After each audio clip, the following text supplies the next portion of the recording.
Hello, magandang gabi po sa lahat. Alas 10 na sarado, no? At ating pag-usapan ang importante kasi nalalapit na po sa December 30 po magpipirma si Mr. BBM para sa ating budget. Ang budget po, napakahalaga po sa tao yan sapagkat yan po ang magdidetermina sa kung uunlad ba tayo na malaki o hindi. Ang budget po kasi, yan po yung pera. Yung pera na pagkagastusin sa pagpatakbo sa ating pamahalaan. Diyan kukunin ang panggawa ng tulay, panggawa ng kalsada. Diyan kukunin pangsweldo ng mga teachers, pangsweldo ng mga pulis, pangsweldo ng mga military, mga bala at baril ng mga pulis at mga military, yung mga missile natin, diyan din kukunin. Yung mga opisina natin, mga senador, mga congressmen, diyan din kukuha na sweldo. Diyan din mga proyekto, lahat na. Yung mga pang-eskwela ng mga bata natin, pati pang-ayuda. So ngayon, ito ngayon po, napaka-importante. Si Mr. BBM po ay Marinabanggi, RC Abad, no, sa mga Bicolano, sa mga kabunyog ko sa Bicol. So si BBM po nalagay siya ngayon sa balag ng alanganin. Bakit po? Kasi talagang sobrang sama, pinakamasama yung budget na ginawa ngayon. At bago ang lahat, ako po si Engineer Dr. Toto Bunyog Kausing. At ito po ang ating pagpatuloy na pagsisiwalat sa aking adhikain na maibigay sa inyo yung totoong isyu, tunay na isyu. At kayo na bahala magdesisyon. Ang papel ko rito, ipakita ko ano nangyari, ibibigay ko ang aking opinion sa mga nangyayari. Magbibigay ako ng aking analysis kung paano ang dapat gawin at kung hindi. At kayo na rin magdesisyon kung ano pagdating sa election. So ngayon po, ang ating budget, ang na napipintong pipirmahan ni BBM ngayong December 30, Rizal Day, ay ang pinaka-issue dyan, ganito. Ang issue dyan ay talagang nilahad. Mas lalong na problema si BBM ngayon sapagkat yung mga retired military officers na mismo na nagkipagpulong kay Duterte ay sila na mismo ang naglahad ang sumulat at nagpahayag ng kanilang pagkatinding pagkabahala sa budget ng Pilipinas, ng ating pamahalaan. So ngayon, para malaman ninyo, ating ngayon iakyat sa screen kung ano ang mga sinabi ng mga militar, mga retiradong mga militar. Mind you, ladies and gentlemen, kapag ang mga retiradong militar ay magsasalita, malaki po yan ang tama sa mga nasa serbisyo. Ang mga nasa serbisyo po ay mga junior officers nila yan nung araw. So mga senior nila itong mga nagsasalita sa ngayon. Ano ngayon ang ating ekspektasyon? No? Ngayon, siyempre, pag nagsalita yung mga senior nila, all right na sila. Ganon yung mga kultura ng military na inumpisan dyan sa PMA. Ganon na rin ang kultura ng mga UP Vanguards at ibang mga ROTC, mga schools. Mista na rin sila. Pati yung mga officers candidate school, ganon. Kaya pati mga military, hanggang sa sarhento sa mga private, mga soldiers, ay sila po ay malaking, kumbaga malaki ang pride na binibitbit nila para sa bansa. So ngayon, titingnan natin ngayon sa punto de vista, ano bang basahin natin ang sulat ng mga military, retired military generals. Sabi nila, an open letter to the President of the Republic of the Philippines. Dear Mr. President, we, the retired and concerned members of the Armed Forces of the Philippines, the Philippine National Police, uniformed personnel, UP Vanguard, civil society, civic organizations, and concerned citizens of the Republic, are writing to you today to convey our serious concerns regarding the questionable deviations of the approved General Appropriations Bill 2025 from the National Expenditure Program that Your Excellency submitted to the Congress. So ibig sabihin, sumusulat sila para magpahayag ng kanilang tinding pagkabahala sa malaking pagkakaiba ng panukalang budget na pinanukala ni BBM kumpara sa budget na nangyari matapos ito ginalaw ng mga congressmen at mga senador. Sabi pa nila, these changes are the remarkable upgrades and new items which are unnecessary and which favor less important needs at the expense of the most basic needs of the Philippine people, including the welfare and security of our country. Sinabi nila sa Tagalog pa, ito mga pagbabago na nangyayari mula sa sinumiti mong panukala, Mr. President, kung ikumpara doon sa ginawa nilang pagbabago ng pagbababoy sa budget na ginawa mo, ay napakahalaga po sa ating mamamayan at nangyari, tinaas, binigyan ng budget yung mga hindi ka nais-nais o walang kwentang mga programa at nawala na yung mga makabuluhan na pinupropose mo o pinanukala mo.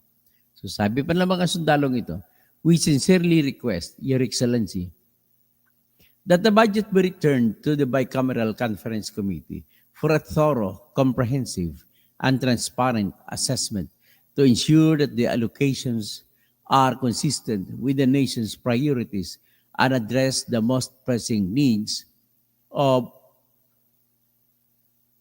the Filipino people. So, ibig sabihin, nananawagan ang mga retired military officers na kasama nila yung, siyempre, mga retired Philippine National Police officers, retired na mga uniform personnel. So, ibig sabihin, uniform personnel, yung mga mababang rangko.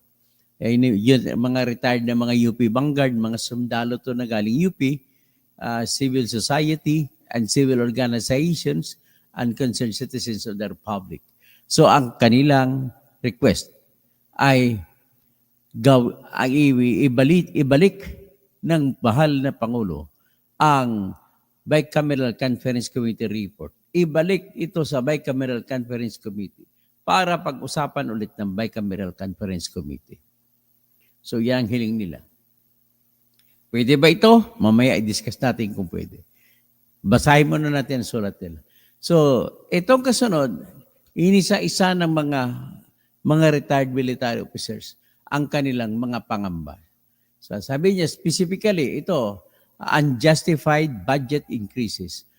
Hindi maipapaliwanag na pagtaas ng pundo na binigay. Ang Senate budget, ang budget ng Senado, ng si Chis Escudero ng nangunguna, ay tinaasan ng 13,930,174,009 pesos. Mula sa initial na alokasyon ng General Appropriations Bill na 12,830,174,000 pesos. Kung saan ang pagpataas ay 1,100,000,000. Yun ang tinaas. Ano kayang gustong palabasin ng mga senador na to? Itong lumabas na traidor, katraidoran ni Chis Escudero, tsaka ni Grace po. Next, House of Representatives. Ibig sabihin, si Tambaluslos umakyat din. O tingnan natin kung gaano kataas ang tinaas ng budget ni Tambaluslos. Sabi niya, House of Representatives, sabi ng mga military, grew o lumubo papunta sa 33,670,000,000 na initial na inaprubahan sa House of Representatives. Pero, at saka sa Senate, yan ang inaprubahan nila. Pero, nung dumating sa Bicameral Conference Committee, ay natagdagan ito ng 16,345,154,000 or an increase of 106%. Bakit kaya? Bakit mo ito ginawa, Mr. Cariñoso, Mr. Chis Escudero, saka sa mga senador, kasama din niya si Tambaluslos, So nagkukutsabahan kayo. Talagang talo ang bayan pag magkutsabahan itong mga opisyal ng bayan na to. Ito kasi mga walang puso sa bayan eh. Nahalal kasi sila eh ng mga hangal. So ito naman ang DPWH budget, pinunto din nila na tumaas mula sa 825 billion lamang ay nagiging 1 trillion, 113 billion, 764,447,000 pesos and 9 centavos, and 9 peso.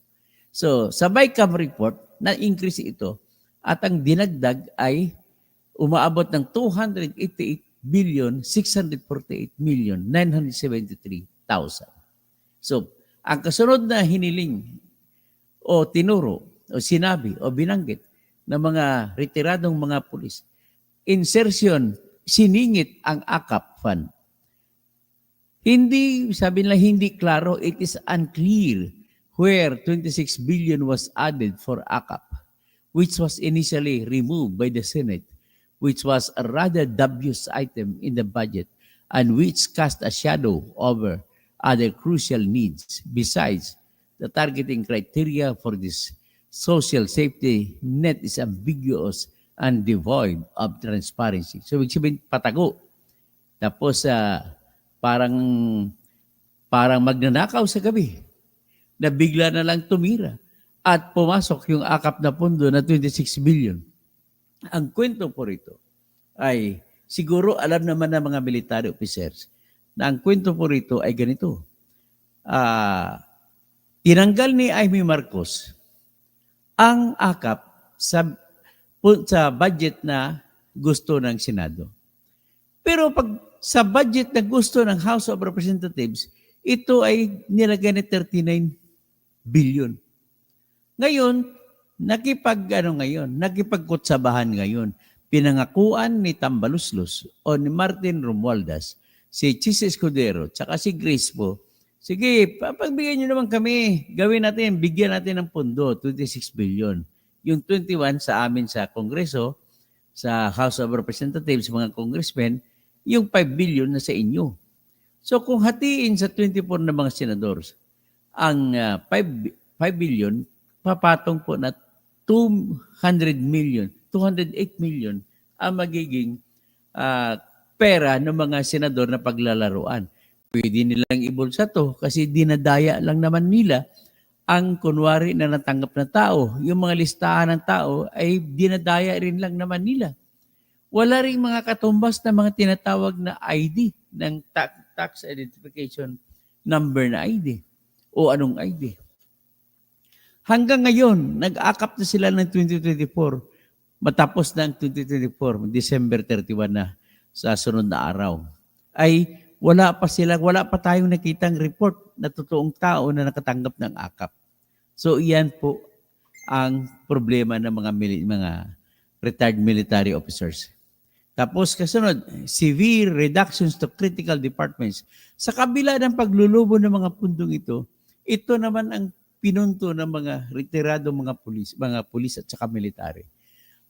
Yung mga importante na panukalang batas para sa perang gagamitin o budget ay tinapyasan ito. However, the overall budgets for important government departments and programs were greatly cut down. Okay, ano ba yun? Department of Agriculture, binawasan ng 20 billion. Ang Department of Education, tinanggalan ng 22 billion. Ang Department of Health, tinanggalan ng 25 billion, 25.8 billion. Ang DOLE o Department of Labor ay tinanggalan ng 18 billion. Ito sa lahat ng tupad, tinanggal.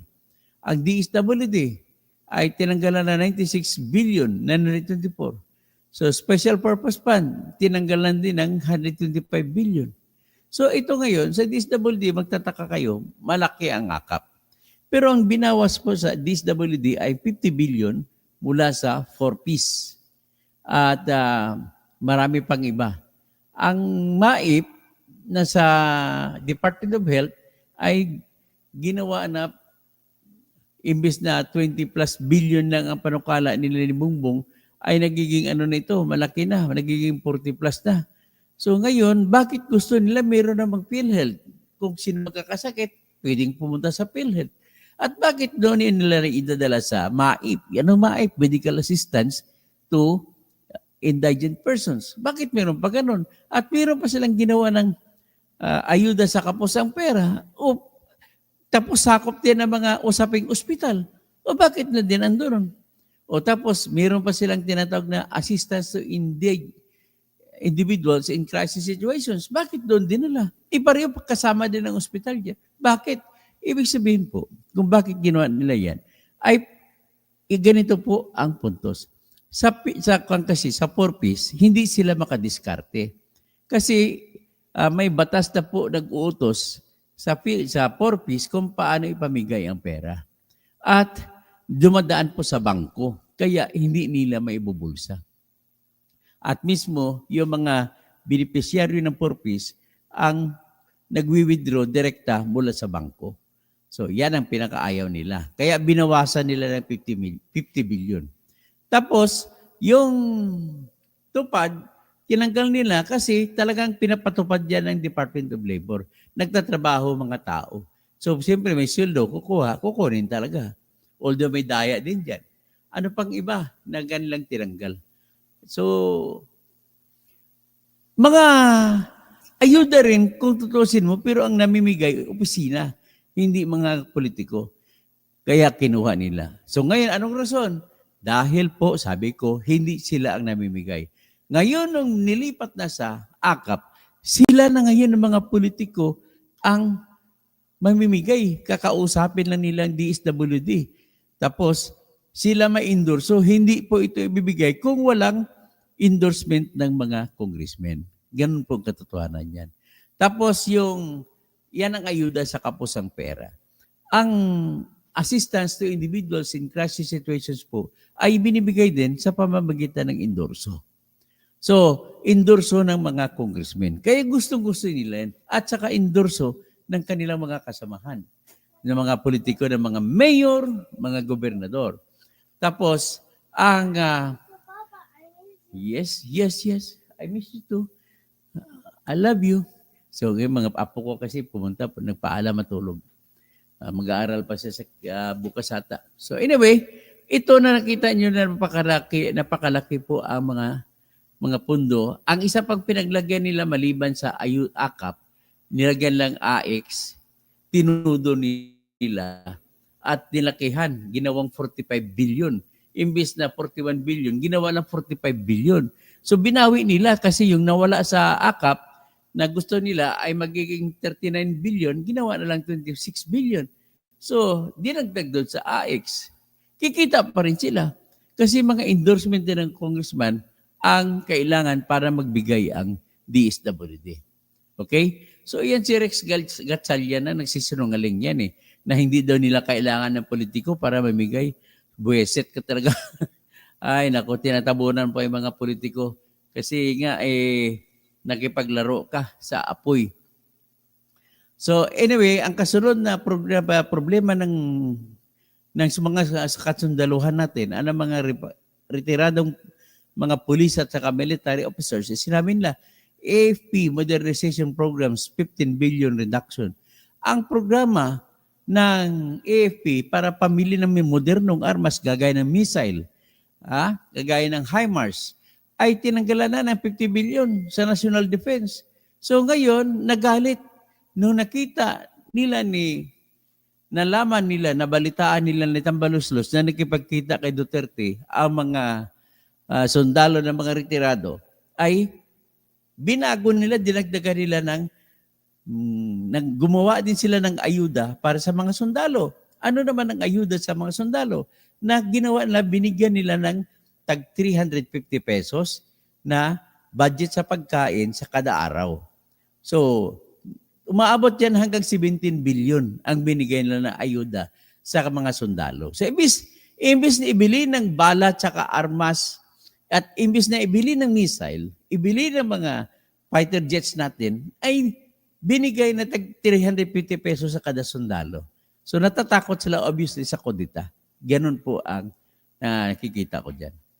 So ngayon, sinasabi ng mga retired military officers, upholding fiscal discipline and fiscal sustainability. The significant increase in the budget of Congress, DPWH, and other items that are discretionary in nature is a clear violation of the principles of equity and good governance. Meanwhile, cuts in the budget of important departments including agriculture, education, health, and social welfare threatens the government's ability in providing basic services to the Filipino citizens, especially the poor and the marginalized.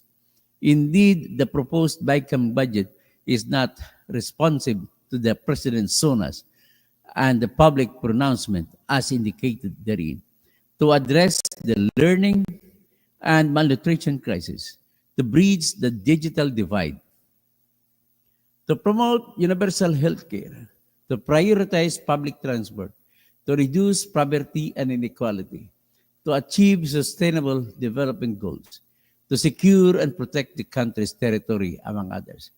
Therefore, we humbly request Your Excellency, President Bongbong, the following. Reject the unfair upward variations on other expenses which are arbitrary and not responsive to the pressing needs of the people. Hindi pinag-aralan yan, biglang pasok na lang ng mga budget. Whereas yung kay Bongbong na sinumiti, pinag-aralan ng mga departamento. Ang may personal na alam kung magkano gagastusin, ano ang gagastusin, ay yung mga departamento mismo. At bakit nyo babaguhin yan na sila mismo nakakaalam? Maswitik talaga itong mga congressmen natin. Sabi ng mga militar ng retiryado, ensure efficient and prudent fiscal management. Tapos reinstatement of the initial funding for key departments. Ensure that those who have smuggled and related items such as AKAP fund are held accountable because they cause the embezzlement of funds. Sa totoong kwento ng buhay, yung mga akap-akap na yan, pinapapirma yung mga beneficiaryo kuno. Hindi man lang pinapakita ang kung magkano. Basta kapirma lang sila, bigyan sila 2,000, 3,000, yun na yun. Pero hindi nila lang pinirma na 2,000 at 10,000, 5,000. Ay, nako. Tapos endure transparency and accountability. These are vital to building trust. Kasi kung nakikita ng lahat ng tao kung paano ginasto, nagtitiwala lahat ng tao. So, ngayon, because of this, magkaroon ng issue ngayon ng tinatawag na may loyalty, may betrayal of public trust ba o wala. Yan ang alamin natin. So, sana naman ay retired generals agitated. Itong sa Daily Tribune, nag-report na yung mga retiradong mga ating kasundaluhan ay parang restless sila, agitated kung sa English, ay parang naaasar na parang gusto na magwala. Ganon. Retired generals of the Armed Forces of the Philippines and the Philippine National Police are among those urging President Marcos to return the approved General Appropriations Bill for 2025 Bicameral Conference Committee. So, yan po ang request nila. So, ito naman, suportahan naman natin sa sinabi ni Tony Letson na doktor. No, sabi niya, naglabas ng liham ang mga retiradong membro, inulit na rin lang unjustified budget increases kung ano sinabi, inulit niya rin yan. Tapos, ito naman po so ito na, AFP flag for including 264 deceased pensions in payroll sila, binalikan din sila, no? Mayroon 264 ba na namatay na tao na mga pensionado pero napatay na pala. Okay. So anyway, ito, balita rin sa News 5, ilang retired AFP, PNP officials at uniform personnel hinimok ni President Bongbong Marcos na tingnan at reviewin ang ilang alokasyon sa 2025 proposed national budget. So ngayon, ladies and gentlemen, because of this, ipakita ko po sa inyo ang ginawa ni Tambaluslos. So ngayon, pero bago ko ipresenta si Tambaluslos, gusto ko muna ipresenta itong summary na ginawa ni Karen Davila para naman ninyo makita at madali ninyo maintindihan kung ano ba nawala sa atin. Ayan, tingnan natin si Karen Davila. Yan. O, palakihan natin kay Karen Davila. Sabi ni Karen Davila, ang DepEd, Department of Education, nawala ng 12 billion. Ang CHED, nawala ng 30 billion. Ang DSWD, nawala ng 96 billion. Ang free college support, wala na mga scholars sa 2025. Maraming titigil ng pag-aaral. Ay 3 billion na nawala. PhilHealth, walang 74.4 billion. So, sino nanalo? Ang nanalo! Walang iba, kundi si Congressman Tambaloslos, si Congressman Elizalde Co ng Ako Bukol Party List, tsaka si Congressman Manix Dalipi ng Zamboanga City. Sir Benguenza, Manix Dalipi. Ay, nako. So anyway, ito po ang ginawa naman. Tingnan natin, ano bang ginawa ni Tambaloslos? Kasi natakot siya, ito ngayon ang ginawa niya. Ang ginawa niya, tinawagan niya si General Romeo Browner na Chief of Staff ng AFP at sinabihan na siniguro na lang libang sila na binigyan nila ng 350 pesos na subsistence allowance sa bawat sundalo. Ibig sabihin po ng subsistence allowance, panggastos pagkain. Teka muna. Dati daw mula sa 150, ginawa lang 350. Bakit? Ang 150, 50 na Jollibee sa umaga, 50 na Chowking sa tanghali, o 50 rin na McDonald's sa ilalim. Sa sunod na araw, iba naman, Kenny Rogers naman. Sunod, KFC naman. Sunod, Mang Inasal. Sa totoo lang, 50 pesos sapat na yan bawat sundalo kada kain. So, 150. Bakit ninyo ginawang 350?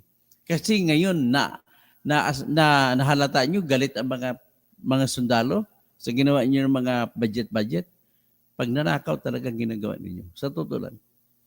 So, ito na ngayon.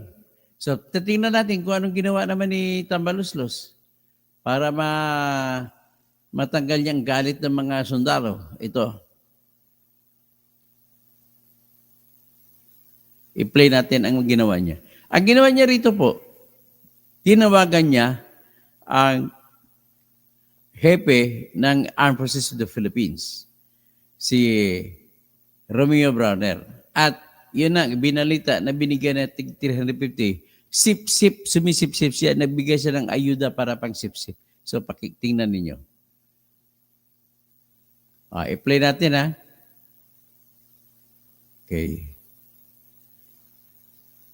Okay, play natin. Chief, as we committed, Si Chief, at natang na Chief, si General Romeo Browner yan. Ulitin natin. Yan si Tambaloslos sa gitna. Ang sa kaliwa niya o sa kanan ng litrato ay si Elizalde Co ng Ako Bukol Party List. Tapos sa kaliwa niya, sa kaliwa ng litrato, si Manix Dalipi ng Zamboanga City. Okay. Walang kwenta para si Manix Dalipi. Mga Sabacano, huwag nyo nang iboto to. Chief, as we committed, I'm here with our chair for APO and our APO bicameral members. Hi, Chief Romy. Please kindly convey to the AFP, to our men and women in uniform, that as we committed, that the subsistence daily allowance from 150 to 350 kita mo, 150 to 50. Nag-ayuda-ayuda kayo. We will ratify the bicameral report this afternoon. So please tell them that Mga sip-sip. whatever they heard, that's all fake news. Basta nagsalita tayo. Ba't ang tataba ng mga ito? Sagutin nyo nga ako. When we speak, as a speaker in the House, when we speak, we mean it and we will always deliver. You are top priority, sir. Please tell the men in the AFP, top priority po kayo. And we are fully committed to support all of you and keep your morale high and always take care of you. Please convey that. Mabuhay ang AFP. Mabuhay kayo lahat. Okay.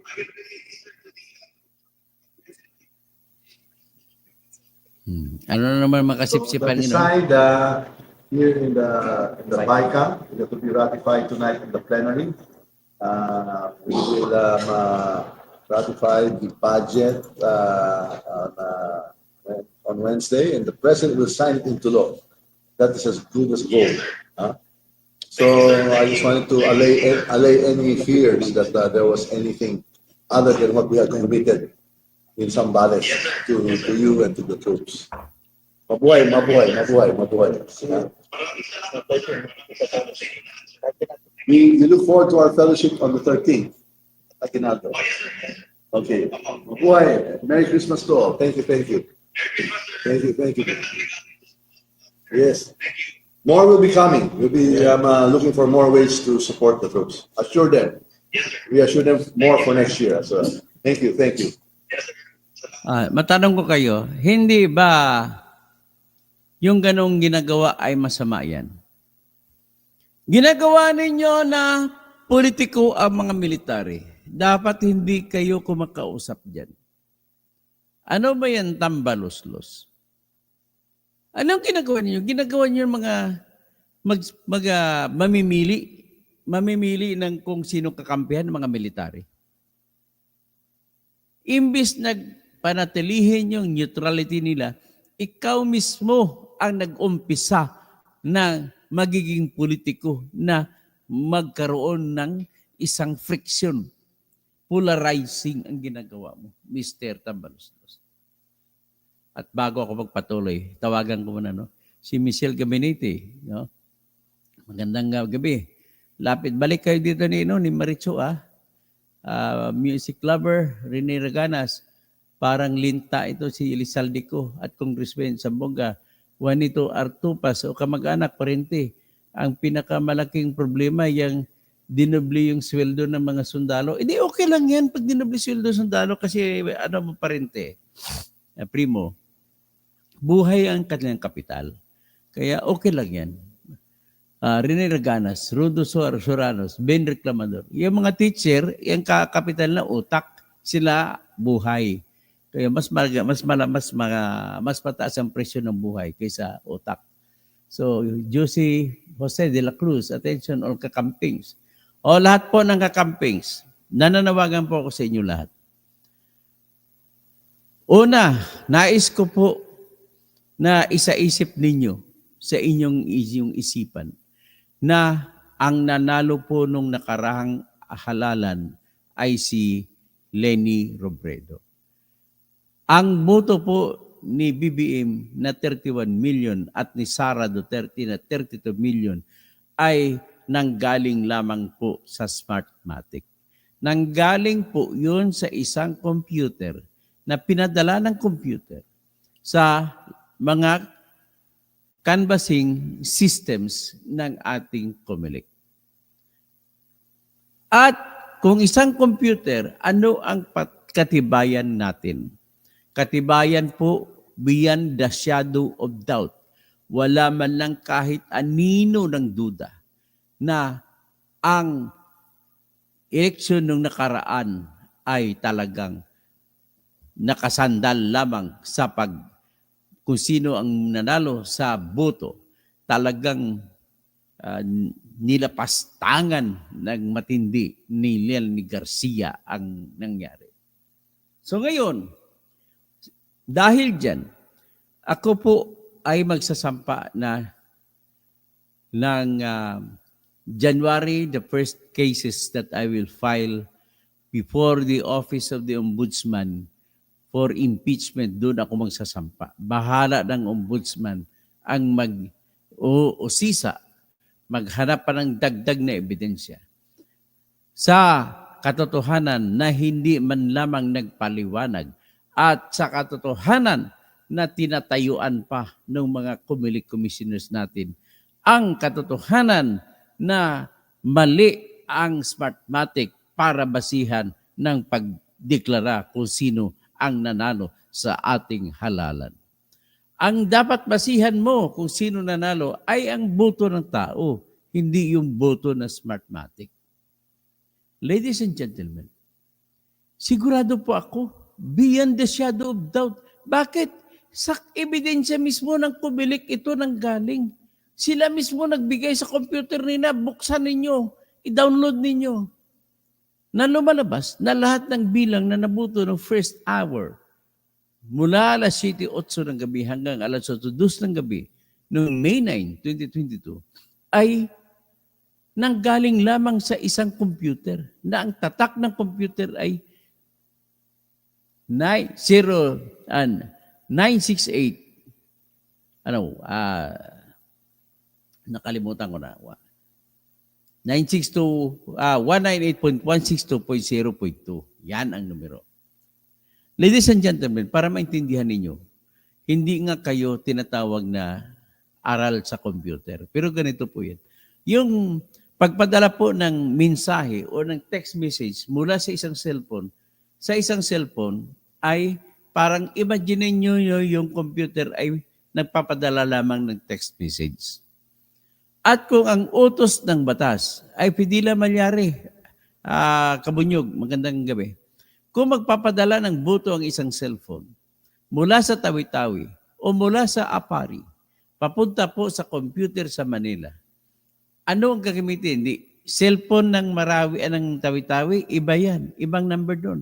Ang cellphone ng Apari, ibang number din. So, ibig sabihin, pag dumating ang resulta mula sa Tawi-Tawi at Apari, magkaiba ang numero. Ngayon ang tanong, bakit dito sa ginawa nila ni Erwin Garcia, inamin pa nila na isang numero lamang nagpadala? Ibig sabihin ng isang numero, di isang computer, kung dalawang cellphone, iba-ibang number, at kung isang number lang nagpadala, ibig sabihin isang cellphone number lang nagpadala. Ginagago tayo dito ng harap-harapan. Kaya, mga kakampings, itaga nyo sa bato. Ang totoong nanalo po si Leni Robredo. Ganun lamang ho kasimple. Ang problema ko lang, walang lakas ng loob si Mami Leni. Dapat sana kung nagkaroon siya ng lakas ng loob, sa panahon na yun, marami po tayo po magbibigay ng pera para pambayad sa filing fee. Ang problema kasi na iniisip, nung na-interview siya ng aming kasamahang vlogger na si Zork's Adventures, si Madam Leni, ang tanong niya, bakit hindi ka nagsampa ng protesta? Ang sagot niya, dalawang uri. Unang uri ay dahil ang mga abogado niya at saka mga IT experts niya ay nagsasabi mukhang malabo. Pangalawang dahilan niya ay wala daw budget o walang pera pang sampa para magpabukas ng baluta at bilangin ulit. So, iyan po ang kanyang nagsinasabi. Ibig sabihin, kung nagsampa siya ng kaso noon, marami po ang magbibigay ng pambayad sa filing fee. Bakit? Magkano ba filing fee? Sa kada presinto po, magbabayad si Leni ng 3,000 pesos. Ilang presinto ba meron? 106,000 precincts noong panahon na yun. 106,000 times 3,000 pesos. Hindi mo naman kailangan pabuksan lahat eh. Kahit sabihin natin 50,000 lang pabuksan, ayos na. So kung 50,000 pabuksan, kasi ang sistema ng pag-recount, ganito po yan. Halimbawa, kung nagsampa si Leni ng protesta, ipabilangin lahat. So, ang batas po ng pagbibilang ng protesta, ang ginagawa ng proseso ng korte, kahit sa ang korte, ganito po yan. Hatiin sa 4 ang mga baluta. At ang isa sa 4 o 1/4 ay yun lang muna ang buksan at bibilangin. At kung lumabas sa bubuksan na bibilangin na malaking diferensya, pagpapatuloy ang pagbibilang hanggat sa matapos. Pero kung sa unang bilang pa lang sa 4 na bahagi, na katulad na nangyari kay Leni Robredo, nang nagsampa ng protesta si Bongbong Marcos, sa unang 1/4, sa 4 na bahagi, pagtapos ng bilang, imbis na lumamang si Bongbong Marcos, lumamang si Leni Robredo. Yan po ang nangyari sa vice presidents na posisyon. Kaya, samahan nyo kami. Panahon na po tayo mga kakamping na mga bumuto ng kakamping. Panahon na po na para manatili i-focus ninyo ang inyong mata. Huwag kayo kumampi kay Duterte, huwag din kayo kumampi kay Tambaluslos. Ganun lamang ho kasimple. Ganito lamang. Katotohanan, pareho silang magnanakaw.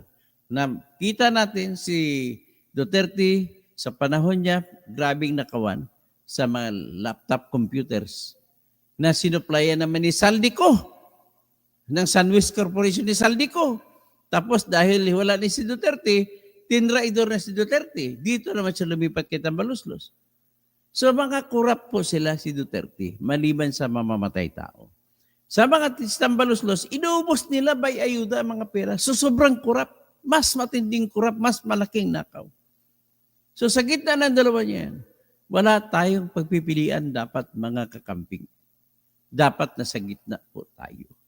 Manatili po na buo ang inyong isipan pagdating po sa eleksyon. Kung sino lamang ang sa tingin nyo klaro na bagong mga kandidato na iyan ay consistent, pwedeng magiging kasama, kakampi ng kakamping. Yan ang iboto ninyo. Huwag ang mga ito, huwag ang Duterte, huwag po yung Tambaluslos. Kaya ibasura nyo mga senatorial candidates ni Duterte, ibasura nyo rin ang senatorial candidates ni BBM. Ganun lamang po yan. Yan lang po ang aking pakiusap. So, sa ngayon, nais ko lang i-shortcut siguro, hindi wala na akong balak, ipa-play pa yung privilege speech ni Janet Garin na isang Ilongga na taga-Gimbal, Iloilo, na isang congresswoman. Ginamit siya na tuta ni Romualdez. Pinasalita niya si Janet Garin kasi si Congresswoman Garin po ay isang doktora na dating secretary ng Department of Health. So may alam siya sa pagdating sa health. So gusto ni Tambaluslos, birahin si Dr. Lacson na nagsasalita laban sa ginagawa ni Tambaluslos na tinanggalan ng pondo ang PhilHealth. So tumayo sa plenaryo si Janet Garin, itong sabagin na natin maldita na paru-parong bukid. Kung sa Ilonggo pa ang paru-paro alibangbang. Isa kang alibangbang, Janet Garin. Noon ay kakampi mo si Noynoy. Ngayon, nung si Duterte na, kakampi mo rin si Duterte. Ngayon si Tambaluslos na kakampi mo. Wala ka talagang prinsipyo. Tinira mo si Lacson, si Dr. Lacson na hindi man ng opisyal ng PhilHealth. Si Dr. Lacson na naging commissioner lamang siya sa panahon nung nakaraan, panahon ni Noynoy Aquino sa panahon ni Duterte, na naging consultant siya. At bakit mo sisihin si Dr. Antonio Lacson sa naging problema ng PhilHealth? Tinitira nga, binibira nga ni Dr. Antonio Lacson ang PhilHealth sa pagbabudget ng 137 million para sa kanilang anniversary celebration sa 30th year sa 2025. Alam mo, you're barking up the wrong tree, Miss Janet Garin. Kinakahiya ka naming mga Ilonggo. Kahuluya gid sa ibo. Napahuyan mo lang imo mga ginikanan. Napahuyan mo ang tanan ng mga Ilonggo, mga hiligay nun. Ginapagwa mo ang imo kamango. Sobra kamango sa imo. Way talalabot dira si Dr. Lacson nga ginagaba speech ka, tirahin mo si Dr. Lacson. Anong kinalaman ni Dr. Lacson sa nangyari sa mga corruption sa PhilHealth? Para gusto nyo lang ma-justify ang inyong dahilan kung bakit tinanggalan nyo ng pundong PhilHealth para ang pundo na kinuha sa PhilHealth ay ilalagay ninyo sa ayuda, sa AKAP, at ilagay ninyo sa MAIP, at ilalagay ninyo sa 288 billion na flood control projects. Saka bibigyan ninyo 17 billion na ayuda ang mga lahat ng sundalo na bawat isa bibigyan nyo 350 pesos pag subsistence sa tawag nyo. At bakit tinanggal ninyo ang proyekto na 50 billion ng Armed Forces of the Philippines na pambilisan na ng mga missile kagaya ng HIMARS, pambili ng barko, pambili ng eroplano, pambili ng mga helicopter na panlaban sa China kung lumusob ang China. Klase kayo. Mga walang kwenta. Kung may kapangyarihan lang ako sabi nga ni Miriam Santiago, Lord, bigyan mo pa ko isang buhay kasi kung may buhay pa ko isa, imbestigahan ko lahat na pa sa sarili ko, imbestigahan ko. Kasi mga corrupt din baga ito. Ugali na mga nito para kuno malinis ang kanilang salin. Pagdating ng December 28 o 27, i-withdraw ang lahat ng pera sa bangko para lalabas ng bangko nila ay walang laman. Pagdating ng January 3, i-deposito ulit sa bangko. Ay, nako. Magandang gabi, Pidila Malyari. Maayong gabi sa mga tanong Cebuano. Ay, ito lang, magbabati na lang tayo. Tayo lang tayo magbatian. So, narinig ko rin ang punto. Sa susunod po, meron akong, ito lang pala, ipupuntos ko lang, si Bongbong Marcos po ngayon ay nalagay siya sa balag ng alanganin. Pwede ba niyang gagawin na yung budget, pag siniro niyang akap, zero, pwede. Kanyang kapangyarihan niya yan, karapatan pa. Hindi lang kapangyarihan, karapatan pa. So, pwede ba niya burahin ang PhilHealth? Pwede. Well, pero problema, hindi pwede. Bakit pala? Bakit hindi pwede? Kasi wala naman eh. Hindi nilagay. Zero eh. Pwede pa ba niya may kapangyarihan ba si Bongbong Marcos na ibalik ang pundo ng PhilHealth? Hindi. Wala. Wala siya. Ang kapangyarihan lamang niya ay para mag-disapprove. Yan, the power to disapprove is veto power. So, ang isang gagawin niya, kung talagang ituloy niya yung budget, kasi nasa kamay niya ngayon ang desisyon kung itutuloy ba niya o hindi. Kung itutuloy niya, sigurado ako na iwasan nila na ma-question yung constitutionality ng budget sa Supreme Court. Bakit po? Kasi ang kanyang executive secretary ay dating Chief Justice ng Supreme Court. At alam niya kung anong ginagawa niya. Bakit? Ano bang problema sa budget na ginawa nila? Ito po ang problema. Ang problema, mas tumaas ang budget ng DPWH kumpara sa kabuuang budget ng edukasyon o education sector. Ano bang napapaloob sa education sector?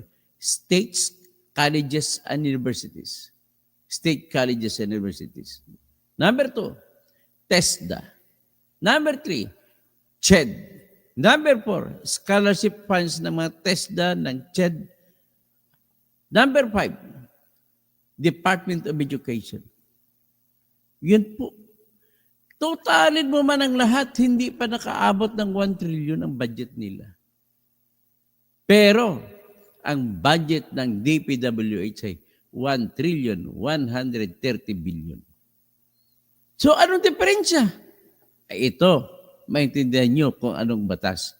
Nag-uutos po ang ating konstitusyon na siyang pinakamataas na batas sa Pilipinas na sa Article 14, Section 5, Paragraph 5, na nag-uutos na the education sector must be given highest priority in budgeting. Mababa pa siya. 900 plus lang siya. Kumpara mo sa 100 plus billion. Kumpara mo sa 1.13 trillion. Kaya magiging unconstitutional. So para maiwasan na magiging unconstitutional yan, sigurado ako na i-advise sa kanya ni Chief Executive Secretary Lucas Bersamin na bawasan, i-disapprove niya ang ilang mga proyekto sa DPWH para bababa at papantay ngayon sa Department of Education. Hindi kaya mas mababa ng konti. At least, nasunod pa rin ang utos ng konstitusyon na walang ibang pwedeng palakihin kundi ang sektor ng edukasyon. Pwede ba ni Bongbong madagdagan? Huwag na lang bawasan ang DPWH. Pwede ba niyang dagdagan? Sagot, mali po. Wala siyang kapangyarihan na magdagdag. Ang kapangyarihan lamang ni Bongbong Marcos ay veto power. Anong ibig sabihin ng veto power? kapangyarihan sa pag-disapprove linya por linya kung anong budget. So, okay. So, nakita nyo na. So, i-wrap up ko lang. Nagsalita na po ang mga retiradong opisyal ng military, police, UP Vanguards, mga ibang ROTCs, yung mga concerned citizens, at iba pa. Sigurado ako na it is a matter of highest concern on the part of BBM. Kaya nga, para hindi magalit, nangangamba sila na galit ang mga sundalo. At para hindi mga magagalit, tinapisan nila yung ibang budget at binigyan ng 350 pesos kada araw ang lahat ng mga sundalo. Tapos, ginawa ni Tambaluslos ang bagay na hindi niya dapat ginawa. Bawal makipag-usap at gagawin mo politiko ang mga sundalo. Tinawagan niya si General Browner para sabihin na mumulit ka na ninipsip sa doon. Chief, inaprobahan na namin. Binigyan namin ng subsistence allowance sa lahat ng sundalo. Bawat isa, 350 pesos a day. So, ang kabuuan total niya na is 17 billion. Ayuda na naman. Talagang science of ayuda ka. O sige, magtatawag na lang ako. Romel Bingsons, Naim Bagarabi, Dr. Engineer Toto, Roda Saruna, yan na tama katuto kausing, dapat magkakaisa na true-blooded kakampings. Tapos Jojo Alavata, taga Iloilo, ako, engineer, Alibang Banggid man, inang mga garin. Grabe ang dinastiya, Nanda, dyan sa Gimbal, di ba? Halos tanan nga mga banwa sa First District, pamilya garin ang mayor. Grabe. Tapos, Jasmine Celso, good evening, Dr. Toto Kausing, watching from Montreal, Canada. Jasmine Celso, dapat ang mga botante ay mag-isa para sa kabutihan ng buong mamamayan ng Pilipinas. Dito sa Canada, we don't idolize any political figure. Kung sino ang matino, sila ang binubuto. Dapat tanggalin na natin sa ugali natin magiging loyalista. Ang loyalista po, loyalista ka na Duterte, loyalista ka ng BBM, kaya ayaw nyo na kahit anong tira ng inyong mga idol, wala pa rin kayo, kaya tuloy nasisira ang bayan natin. So dapat, para ang gagawin ng mga politiko, kung kayo ay mga maayos na botante, sigurado ako ng politiko ay hindi gagawa ng masama. Sigurado ako dyan. So Eugene Gabriel, mabuhay ka, Apo Toto Kausing. Ben Reclamador, wala na nga patriotismo ng mga sundalo. Ay, nako. Jerry Calonstedt, tama, kahuluya. Sa iya, balimbing na iya, si Garin. Sasi Girl Sky. Rene Raganas, Estrelita Jose Salvar, Pidila Malyari, Jagger Yarte, Juanito Artupas, dyan ako naniniwala na si Lini dapat manalo. Alexander Tandi Mayuga, Ben Reclamador, Rodoy Saruna, Rene Raganas, Juanito Artupas, Michelle Gabinete, Music Lover, Rene Raganas, Dakila, Edwin Villa Franca Valeros. Bakit po siya na ang nangangako, di ba dapat presidente? Diyan mo makikita. Kasi pinsang buo siya ni presidente. So Jose de la Cruz, Music Lover, Edmond Sevilla, hindi po ba illegal ang gaan na isumiter sa Malacanang ng BICAM Committee dahil ito hindi JA na ina-approve ng Kongreso Senado? Ganito, mahabang paliwanagan niya na sa sunod ipaliwanag ko kung bakit may bicameral conference committee. Jagger Yarte, walang makurap ang Kongreso sa Dole, tupad dahil may resibo. Tama, no?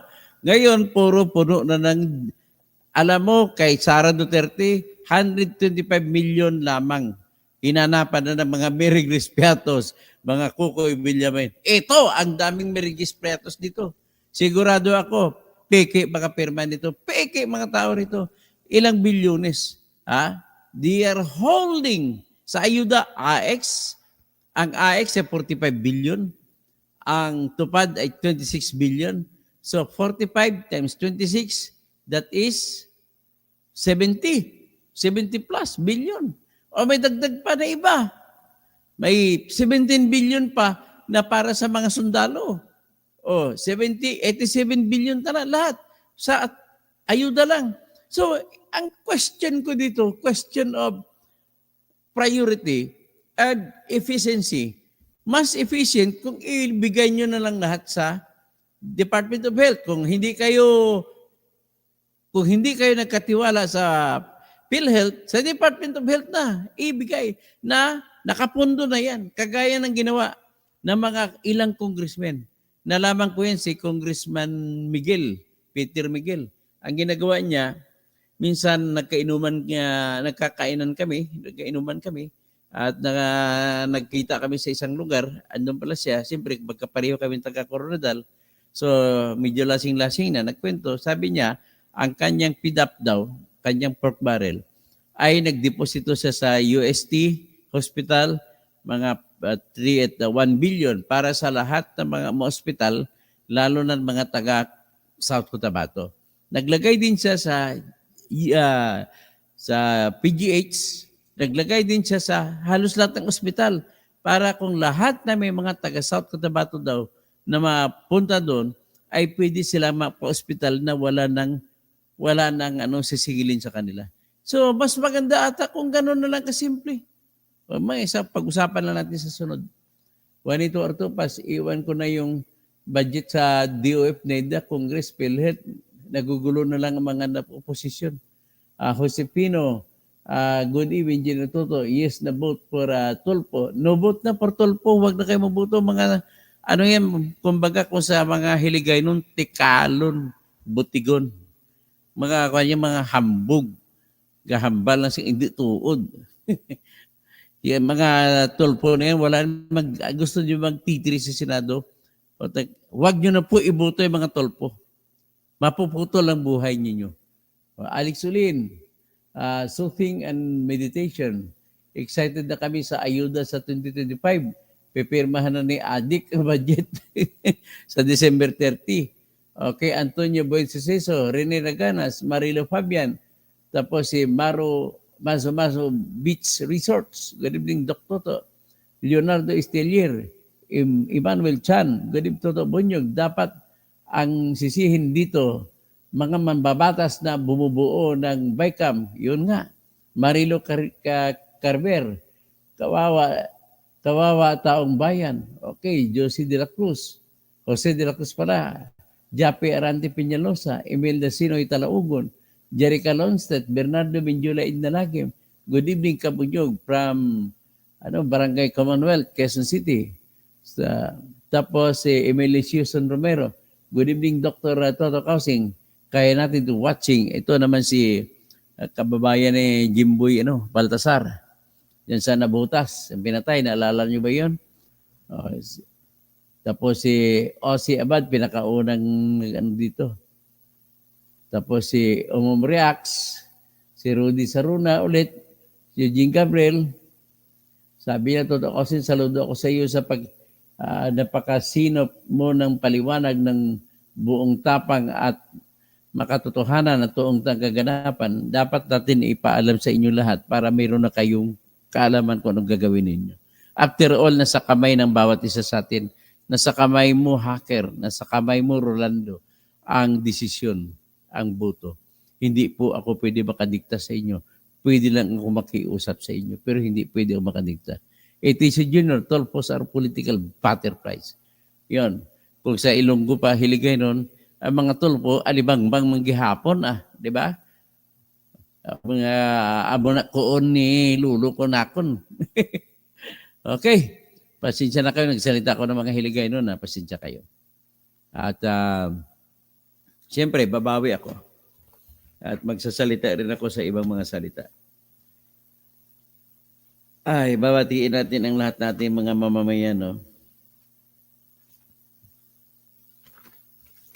Yung mga taga-Japan na mga Pilipino ay konbanwa sa o di kaya kung umaga dyan, gabi dyan, sa Germany naman, umaga dyan, Guten Morgen.